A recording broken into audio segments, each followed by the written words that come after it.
최태성, 정선아의 이야기 한국사. 여러분 안녕하세요. 41번째 이야기 한국사. 오늘은 한국사의 대표 지역이자 단골 지역인 강화도를 만나보려고 합니다. 선사시대부터 근현대까지 우리의 역사가 고스란히 남아있는 정말 역사의 섬 강화도입니다.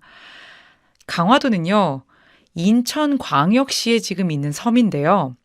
수도인 한양과 가까워서 조선시대에도, 또 수도인 개경과 가까워서 고려시대에도요, 역사의 현장이었던 곳이 바로 강화도입니다. 제주도, 거제도, 진도, 이런 큰 섬들과 늘 같이 얘기가 나오는 섬이 강화도인데요. 한강의 하구잖아요. 그렇기 때문에 교통의 요지이자 외적을 막는 요충지이자 정말 많은 굵직굵직한 사건의 장소가 바로 강화도입니다. 그러면 이제부터 우리 강화도의 역사를 한번 쭉 따라가 볼까요? 김종호라고 여러분 대동여지도를 지은 그 위대한 사람 있지 않습니까? 김종호가 지은 대동지지라고 하는 그 책의 강화부라고 하는 곳을 보면요. 5개의 나루가 있는 곳이 바로 강화도인데 인천과도 연결이 되고요. 북쪽으로는 개성과 통하는 길이 있고요. 아래로는 성모도로 갈 수 있고요. 이런 식으로 쭉 설명이 돼 있어요. 요 글만 보더라도요. 한강으로도 들어갈 수 있고 북쪽으로는 개성과도 연결되어 있고 서해를 통해서 우리나라로 들어오는 바로 그 관문이기도 한 곳이 강화도입니다. 이 강화도에는요. 선사시대 유물도 있습니다. 청동기 시대를 대표하는 고인돌이 있습니다. 특히 아주 보존이 잘 돼 있는 거대한 탁자식 고인돌, 즉 북방식 고인돌이 이곳에 있어서요. 사실은 선사시대를 공부하러 강화도를 답사가는 사람들도 굉장히 많습니다.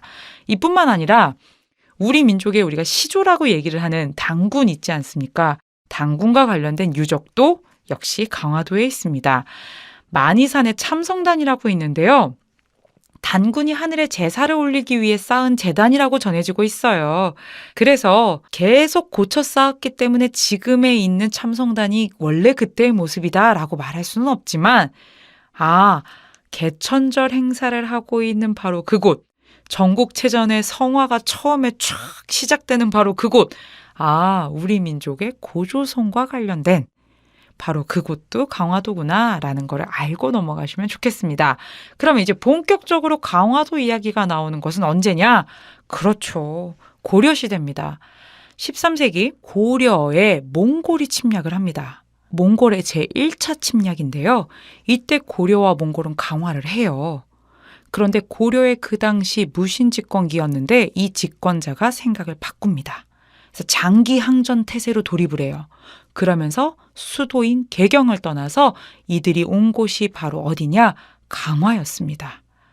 그래서 강화도의 강화 외성이라고 해서 흙과 돌을 섞어서 성까지 쌓으면서 오랜 시간 동안 거의 40년 가까이 이 강화도를 중심으로 해서 항전에 돌입을 합니다. 근데요. 집권자 왕은 일로 와서요. 지금 성도 쌓고요. 안전하게 이곳에 있지만요. 몽골의 침략은 계속되거든요.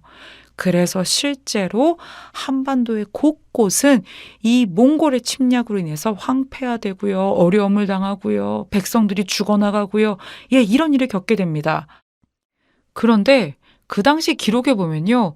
고려 왕실이 머물렀던 이 강화도의 고려 집권자들과 왕족들의 삶은요. 이렇지 않았던 것 같아요. 백성들은 지금 이렇게 어려움을 겪고 있는데 당시 기록에 보면요. 집권자 최후가 고종이라고 하는 그 당시 임금에게 올린 음식상을 보니까 상마다 귀한 음식이 담긴 그릇이 7개씩 놓여 있었고요. 음식상만 6개였고요. 그 음식의 풍성함과 사치스러움에 대해서 스스로 자랑하며 다시 오늘과 같은 날이 있을까라고 얘기했다는 거예요. 지금 뭐 하고 있는 거예요? 지금 강화도에서 집권자 최후와 왕족 그리고 이 집권 세력들은 뭘 하고 있는 겁니까? 그래서 실제로 이 강화도라고 하는 이곳에서 몇십 년을 있었던 이 고려의 집권 세력들은 이렇게 39년에 걸친 시간들을 이곳에서 안전하게 있을 수 있었던 겁니다. 그래서 지금도 강화도에 가시면요. 여러분들 그 고려시대에 고려 왕실이 머물렀던 고려 궁궐터가 남아 있습니다. 그리고 심지어 여기서 모든 행사들도 그대로 다 했었다라는 기록들이 있어요. 이렇게 고려시대에도요, 역사의 한 장면을 차지했던 강화도는요, 조선시대에도 역시 역사의 주인공으로 다시 한번 사료에 등장하게 됩니다. 바로 그것은 언제냐? 병자호란 때예요. 선생님, 병자호란 때 인조와 소현세자는 저기 지금의 경기도 하남시 쪽에 있는 바로 그곳 남한산성으로 피신했는데 강화도는 왜 나오나요? 라고 묻는 친구들이 있을 텐데요. 원래 인조와 소현세자가요, 이 청군의 침입 때 강화도로 오려고 했다고 해요. 그리고 실제 왕자와 왕족, 그 다음에 신하들의 대부분은 먼저 강화도로 피신을 시켰습니다.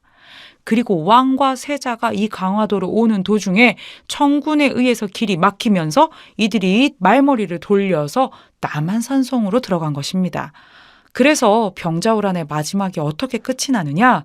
청군이 강화도에 있었던 이 세력을 결국에는 항복시키면서 남한산성에 있었던 왕과 왕세자도 항복을 결정하고 지금의 삼전도까지 나와서 송파에 있는 그 지역까지 나와서 왕이 직접 항복의 예를 갖췄다라고 되어 있습니다. 아, 이런 곳이구나 라는 걸 우리가 지금 계속해서 만나고 있어요. 그러다가 조선 후기에 다시 한번 강화도가 나오니 바로 철종과 관련된 겁니다. 태정, 태세, 문단세, 예성, 연중, 임명선, 광인, 효현, 숙경영, 정순, 헌철, 고순입니다. 정조가 죽고 나서 순조, 헌종, 철종에 이르는 이 60여 년에 정확하게 63년인데요. 이 시기를 우리가 뭐라고 하느냐? 세도정치기라고 합니다. 그리고 이 세도정치기의 마지막을 장식한 인물이 바로 철종이라는 임금인데요. 이 철종이 원래는 강화도에 살고 있었던 나무하고요, 농사 짓고 했던 사람입니다. 왕족이었으나 그 아버지 때, 그 윗대에 이미 강화로 유배를 와서 일반 백성처럼 살고 있었던 왕족이었던 이원범은요, 이 헌종이 후사 없이 죽게 되자 왕위를 계승하게 됩니다. 자기도 모르게 지금 꽃가마 타고 궁궐로 가는 상황이에요. 그래서 이 이원범을 일컬어 사람들이 그 당시에 강화도령 이렇게 불렀습니다. 문맹이에요. 왕이 글도 몰라요. 농사 짓고 있었어요. 나무했어요. 그런데 궁궐로 들어가서 아내인 왕비인 이 안동김 씨 세력의 세도 정치 속에서 그렇게 왕위에 앉았던 사람이 바로 철종이다라는 겁니다. 지금도 여러분이 역시 강화도를 가시면 철종이 살았던 곳 고려궁터 근처거든요. 강화군 송해면 쪽에 있는데요. 여기에 가시면 여러분들 철종의 흔적도 만나볼 수 있습니다. 이제 강화도는요, 언제 또 등장하느냐? 그쵸, 고종 때입니다. 고종 때 초기 10년을요, 아버지인 흥선대원군이 정치 권력을 장악하고 있었기 때문에 우리가 흥선대원군 집권기라고 부르는데요. 이때 핵심은 통상수교 거부 정책입니다. 장사하자, 싫어. 무역하자, 싫어. 외교관계 맺자, 싫어. 했던 때가 이때인데요. 그러다 보니까 서양 세력과 충돌이 일어나거든요. 첫 번째 1866년 프랑스 세력과의 충돌, 병인년에 일어난 양요다. 그래서 병인양요라고 합니다. 이때 프랑스 군대가 처음에는 한강을 지나 저기 양화진까지 갔다가 정찰하고 오고요. 2차로 침략했을 때가 바로 이곳 강화도를 침략하죠. 한 달 정도 머물다가 철수하면서 외교장갑 탁탁 털어가지고 의궤 싹 가지고 갔던 바로 그때가 병인양요고요. 그로부터 5년 뒤 1871년 미국이 강화도를 침략하는 사건이 생기니 그것이 바로 신미양요입니다. 1866년에 있었던 제너럴 셔모노 사건을 핑계로 해가지고 강화도를 침략하게 되는데요. 이때 미국과 광성보에서 혈전이 벌어졌던 바로 그 흔적 강화도에 가시면 여러분들 볼 수 있습니다. 다 필요 없어요. 한번 가보시면 됩니다. 한번 가서 초지진, 덕진진, 광성보, 어재현 장수가 끝까지 싸웠던 바로 그곳을 내 눈으로 직접 한번 보시고요. 선사시대, 청동기 시대를 대표하는 고인들도 여러분 한번 만나보시고요. 초지진, 덕진진, 광성보로 이어지는 신미양요의 격전지도 여러분들이 직접 한번 보는 건 어떨까 합니다. 최근에는요, 이 약탈되고 불탔던 외규 장가까지 다 복원이 되어서 여러분들이 병인양요의 흔적도 직접 만나볼 수 있습니다. 정말 역사의 보물창고와도 같은 강화도, 이 강화도 답사 이번에 한번 가보는 건 어떨까요? 지금까지 이야기 한국사 41번째 시간, 저는 정선아였습니다.